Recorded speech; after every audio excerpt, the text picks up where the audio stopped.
Hi all, നമുക്കിന്നൊരു birthday story കേട്ടാലോ? വേറെ ആരുമല്ല, എൻ്റെ തന്നെയാണ്. ഈ ബർത്ത്ഡേ എനിക്ക് വളരെ സ്പെഷ്യലായിരുന്നു. ബിക്കോസ് അമ്മ എൻ്റെ ഒപ്പം കൂടെ 5 ഇയേഴ്സിന് ശേഷം ഒരുമിച്ച് എൻ്റെ ബർത്ത്ഡേക്ക് ഉണ്ടാവുമെന്ന് പറഞ്ഞാൽ തന്നെ എനിക്ക് വലിയൊരു ഹാപ്പിനെസ് തന്നെ കാര്യമായിരുന്നു.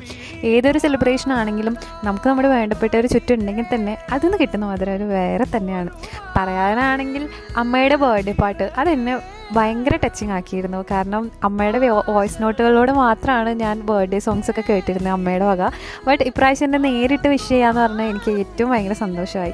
കാരണം നമ്മളെല്ലാവരും ആഗ്രഹിക്കുന്നത് ഇവിടെ ദുബായിൽ നിൽക്കുന്ന ടൈമിൽ എപ്പോഴും ഞാൻ ആഗ്രഹിക്കുന്നത് അങ്ങനെയാണ്, ബർത്ത്ഡേ ഒക്കെ വീട്ടിൽ സെലിബ്രേറ്റ് ചെയ്യാൻ കിട്ടുന്നത് തന്നെ വലിയ ഭാഗ്യമായിട്ടാണ് ഞാൻ വിചാരിക്കാറ്. പ്രത്യേകിച്ച് അമ്മയുടെ കൂടെ ആകുമ്പോൾ എനിക്ക് അതിലേറെ സന്തോഷമാണ്.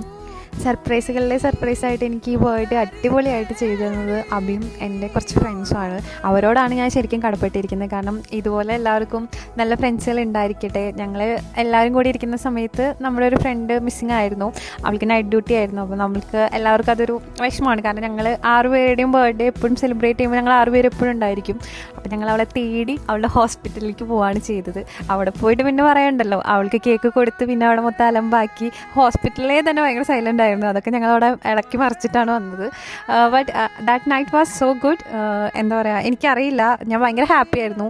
എൻ്റെ ചുറ്റും കുറച്ച് എന്താ പറയുക നല്ല ആൾക്കാരിപ്പോൾ ഉണ്ട്. അത് തന്നെ ഞാൻ ബ്ലെസ്ഡ് ആണ്.